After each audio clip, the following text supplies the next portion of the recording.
A to the K. To the K. To the K. Welcome to the A to the K Wrestling Show. We're coming at you quicker than a carrying cross burial. It is the rapid roundup and kicking things off with Smackdown, or should I say the Bloodline show. We open up with Tribal Court. The Usos air a video package showing all of Roman's prior transgressions. Roman says that's not who he is. It's who he was forced to be. He says he's done. He doesn't want this anymore and renounces the title of Tribal Chief. He puts a necklace on Jey and bows down, crying his beautiful little eyes out before he gives Jey a low blow. It all then kicks off. Roman, Solo, the Usos all beating the crap out of each other until a brief point of contention between Roman and Solo over the necklace, as Solo is reluctant to give it back to Roman. But Roman and Solo do end up on top and sending Jimmy Uso to the hospital in the process. So interesting times there. Later in the night, Jey returns, he beats down Roman and Solo and says he wants Roman one-on-one, no brothers, no wise man, and he holds Roman's title in the ring. And boy, SummerSlam is heating up, baby. This is going to be absolutely epic, and I can't wait to see what happens. Surely he's going to retain, but you never know. Imagine Jey Uso is the new Tribal Chief. I am thoroughly sports entertained. We then move on to a US title defense. Austin Theory defends against Sheamus. Really fun match. Theory retains after Pretty Deadly and the Brawling Brutes both get involved. And basically, ends up getting the roll up. It's a strange one with Austin Theory. He doesn't seem to have that much momentum on SmackDown. I did prefer him on Raw. I just hope he gets a good feud soon. People are kind of turning on him, but I still believe in Theory. So hopefully, we see him come good on SmackDown soon. Following on this, Karrion Kross takes on AJ Styles, and as I said in the intro, he is squashed in under 2 minutes. Now, I know the Bloodline stuff maybe overran a little bit, but I'm thinking it could be TikTok on Karrion's WWE career. The next round of releases, I'm not sure is going to be looking too good at the minute. I'm not sure he can recover because, he's been a pretty big flop since he has come back, so we will see. Obviously, I'm not wishing it on the guy, but I'm not optimistic. Following on from this, chaos erupts in the women's division. Bianca comes down to attack Asuka. Charlotte shows up and she gets involved. And out of nowhere, Io Sky, briefcase in hand, teases that she's going to cash in. But it doesn't happen. So Bianca manages to stop Bayley from handing the briefcase over to the ref, and Charlotte basically kicks the crap out of Io. So as we know, there's a women's triple threat for the title next week. Will Io also get involved? Maybe will she cash in? Is that the surprise? I'm not too sure. Typically in the women's division with the Money in the Bank, they don't hold on to it long before a cash in attempt. So it adds a lot more kind of excitement to that match next week. We follow on from this with the Grayson Waller effect, and his next guest is Edge. Edge is back, and Grayson Waller says, you know what, Edge has got an announcement, he's actually retiring. But he isn't. Edge says someone somewhere clearly sees something in Grayson, but he's gotten into deep waters. He's not retiring, and in fact, he's given Grayson Waller his first match on the main roster, and it's a match which Edge ends up winning. Cena last week, Edge this week. The defo seem to be seeing something in Grayson Waller, but it's very early days. First match on the main roster. Let's see where it goes.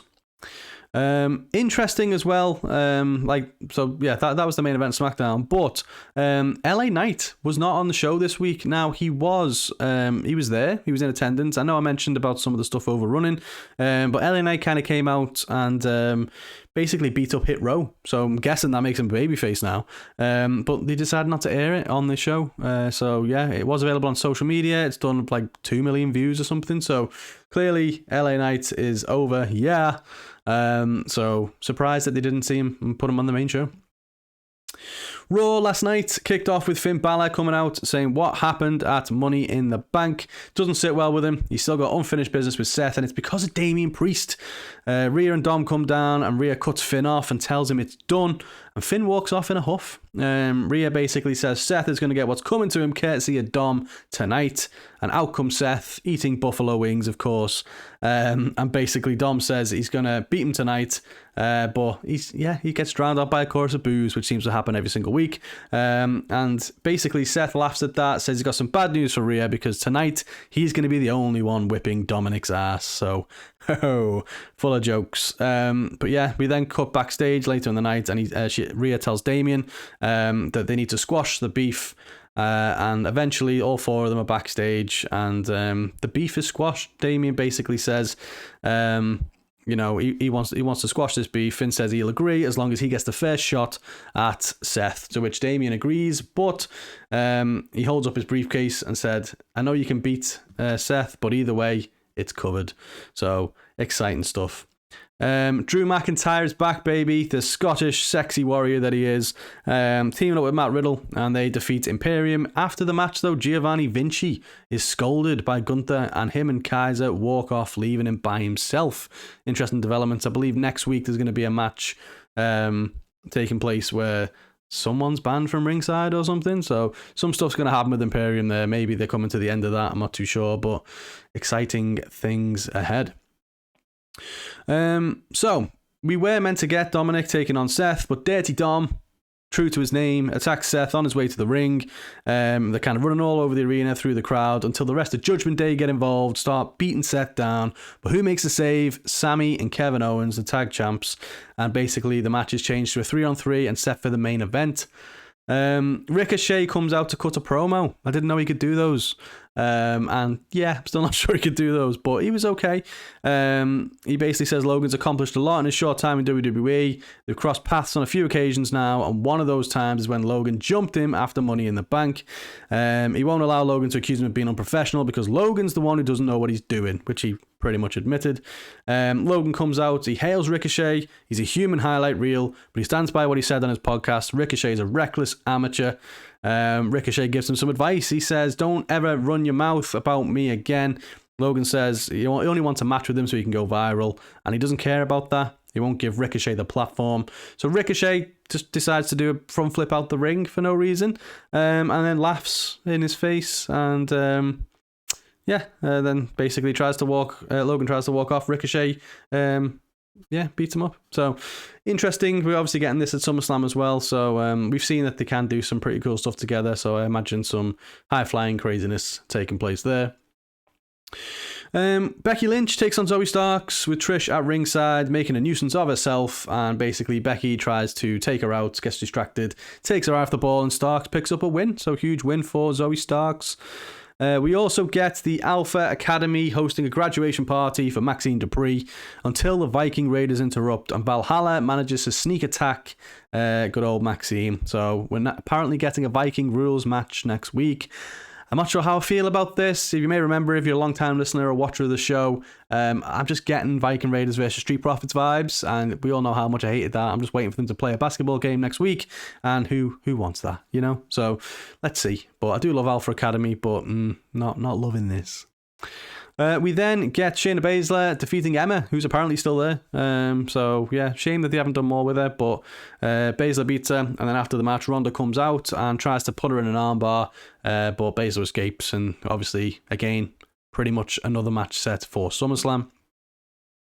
Cody is out next. He says he was asked in London about his momentum, and he gave a cagey answer. But basically, the truth is, his momentum in the ring is a bit shaky, and that's because of the mountain in front of him, Brock Lesnar. Everybody has a Brock Lesnar, apparently. If you've got a fear of heights, that's your Brock Lesnar. Got some student debt, that's your Brock Lesnar. Okay. Apparently, we all have one. The thing that's impeding us from taking the step we need to take. So he says he wants a rubber match with Brock at SummerSlam. He's going to finish the chapter that Brock started for no reason. And what's going to emerge from this fight is that he is going to be next in line. He doesn't want to be the prince anymore. He's going to be next in line. We then get Tommaso Ciampa taking on The Miz. It was a fun match. Ciampa has The Miz beat after putting him through a table off the top rope, but Bronson Reed pulls him out the ring and hits a splash on him to give Miz the win. So has The Miz hired some muscle? It seems like it. After this, we had Chelsea Green, Sonya Deville taking on Kaden Carter and Katana Chance, with the tag team champions watching at ringside. Before the match, Rhea did warn Liv and Raquel to stay out of her way, focus on the tag division, but Green and Deville do sneak the win. So yeah, looks like we're getting a tag team title match next week between them. And the main event, this is interesting because apparently they were not happy with this, but Seth, Kevin Owens, Sami Zayn taking on the Judgement Day. So Finn and Damian basically do end up on the same page after a chokeslam and a coup de grace on Sami, and Finn gets the win. And after the match, they all hug in the ring. But according to the news, when they all got backstage, they were all furious at how the match played out. So interesting, but yeah, we will see if there's any developments there. Moving on over to AEW, Dynamite opens with Darby giving Keith Lee a pep talk for some reason. That's kind of random. But they do face off, Darby and Orange Cassidy taking on Keith Lee and Swerve, back together again, the former champs. But it was, to be fair, it was fun seeing them interact, basically slapping each other in the head and in the back, just to tag each other in. And yeah, ultimately, miscommunication strikes again, and Darby and OC pick up the win. The Acclaim's quest for Trios Gold continues as they make light work of the odd pairing of the Bollywood Boys and the Blade. I kind of get it because the Butcher was selected as part of the blind tag tournament, but still, very random. After the match, they are interrupted by Harley Cameron, and she says that she's got a video for them next week to show them what real talent is. And Daddy Ass says he's got something for her. It's 2 words and to suck it. So I didn't know that they could do that, but okay. But yeah, I'm not the biggest fan of this. No offense to QT, I've just not been a fan of most of the stuff he's involved in. But yeah, I don't know. I just want to see the Acclaimed go on to get like a trios title match. It's kind of all I want. This just feels like taking side steps that we don't need. So we will see how it pans out. Chris Jericho is out next. He said he's suffered a number of big losses the last few months and he needs to change something and reinvent himself again. Don Callis comes out to a chorus of boos and asks Jericho to join his group, to which Jericho obviously responds, maybe. So pretty surprising. Might we see Chris Jericho as the 5th member of the Blackpool Combat Club at Blood and Guts? Time will tell. So the bromance of MJF and Adam Cole continues. So first we get a video of them working out in the gym, which is pretty funny, but the icing on the cake, quite literally, well, yeah, there's multiple icings on the cake, but when they make their way down to the ring, MJF just imitating Adam Cole's entrance to a T. They obviously beat Daddy Magic and the Blade, and always the Butcher, isn't it? Daddy Magic and the Butcher. And yeah, after the match, MJF celebrates Adam Cole's birthday, of course, and obviously he's got him a cake, streamers, and as he goes to try and push Adam Cole's face into the cake, Cole reverses it, and MJF ends up covered in cake. So silly stuff, but it's pretty fun. I'm quite enjoying it. So we'll see what else happens next week. We do get Britt Baker taking on Ruby Soho in the first round of the Owen, so it's a rematch from last year's final. But of course, as they always do, the Outlaws get involved, and eventually Ruby manages to roll up Britt with the assist from Tony. And she advances to the semi-finals against Sky Blue. Main event, Kenny Omega is back. He's taking on Wheeler Yuta. Do you know what? Good match as always, but Kenny was literally in the match of the year like a matter of weeks ago, and here he is back delivering again. Takeshita gets involved and basically almost cost Kenny, but ultimately Omega does manage to beat Wheeler Yuta with a one-winged angel. After the match, it all breaks down. Blackpool Combat Club come out, and the Young Bucks and Hangman. Then the Dark Order come out. They get involved and stop the Elite from using the chair. So yeah, all ends up all over the place, but the Elite do stand tall, although Kenny is still hurt. So we move over to Rampage, and the aftermath of this is we do get the Dark Order taking on the Elite. The 100th episode of Rampage, by the way, quite an achievement. But basically, a surprise in this one. Evil Uno pulls the referee in the way to stop the buckshot, and Cesaro, I always call him Cesaro, Claudio comes in and hits the uppercut, and Dark Order get the win in shock horror fashion. So yeah, I don't really get what's going on with the Dark Order thing here, but yeah, it's not looking good with Dark Order and the Elite. We also get another blind tag tournament match. So 2 unlikely duos this time. Sammy Guevara and Daniel Garcia taking on Matt Hardy and Jeff Jarrett. With G Squared getting the win. Beat down after the bell. Seems to be after every match at this point. But Satnam Singh takes everyone out. And then Ethan Page, of all people, makes the save on Matt Hardy. So are they trying to turn a babyface now because Matt's got his contract? I don't really know. But yeah, it was a match and it happened. We then moved on to Hikaru Shida defeating Marina Shafir, and also we hear backstage from Chris Statlander, and she says Chris Stat is where it's at. She's the defeater of the undefeated or something. I don't know. And the TBS title will always be on the line. So I like to see this. I liked it with the TNT title back in the Cody days, so I'm liking what Chris Statlander's doing. We then get the main event. It's another blind tag tournament match as Matt Sydal and Trent Beretta take on Brian Cage and Big Bill. Another good match with Sydal and Beretta coming close a couple of times, but ultimately the size and power of them two are too strong, so Cage and Big Bill get the win. Which takes us to Collision, where Saturday Night continues to be alright for fighting. Collision kicks off with CM Punk. He says there's a lot of history with him and Joe. History's going to be made. Time will stand still. 18 years since he was in the ring with Samoa Joe. There's one name bigger than the pair of them, and that's Owen Hart. If not for Owen Hart, he wouldn't be here right now. So, yeah, still a mix of cheers and boos for Punk, but slightly more favourable reaction overall. We then... again, it's all about the Owen tonight. Powerhouse Hobbs took on Ricky Starks, and yeah, a lot of history, former members of Team Taz, but yeah, now he's part of QTV, and miscommunication basically allows Starks to hit the spear and get the win. After the match, Hobbs is furious and starts to go after QT. He takes out Aaron Solo, but Cameron stops him, and yeah, we will see where this goes, but I just want to see Powerhouse Hobbs just be on his own and just do some cool stuff, to be fair. We hear from Miro. He says he's ready to fight everyone. No one can hurt the man with nobody left to love or covet. He cannot be tempted from his path by a shiny belt, a false god, or a hot double-jointed wife. He's going to walk the righteous path. A big battle is coming, and it's the one we've all been waiting for. What is it? I want to know so bad. Colour me intrigued, but happy Miro's back. I want to see him wrestling more often. But yeah, let's see where this one goes. We then get Julia Hart against a local competitor, Bambi Hall, which, yeah, shock horror, Julia gets the win. Good to see Julia. She's just getting better every time we see her. We do get a post-match video from Malachi saying that Andrade doesn't need his mask. You can't see how truly great he can be until Malachi teaches him how. So, yeah, Andrade then cuts a promo saying his mask is everything to him. It's about his family, his country, all Latin people, but he doesn't hide behind his mask like Malachi. So, yeah, we're getting some good stuff there. Then we get tag team champions FTR taking on Bullet Club Gold in a title eliminator match.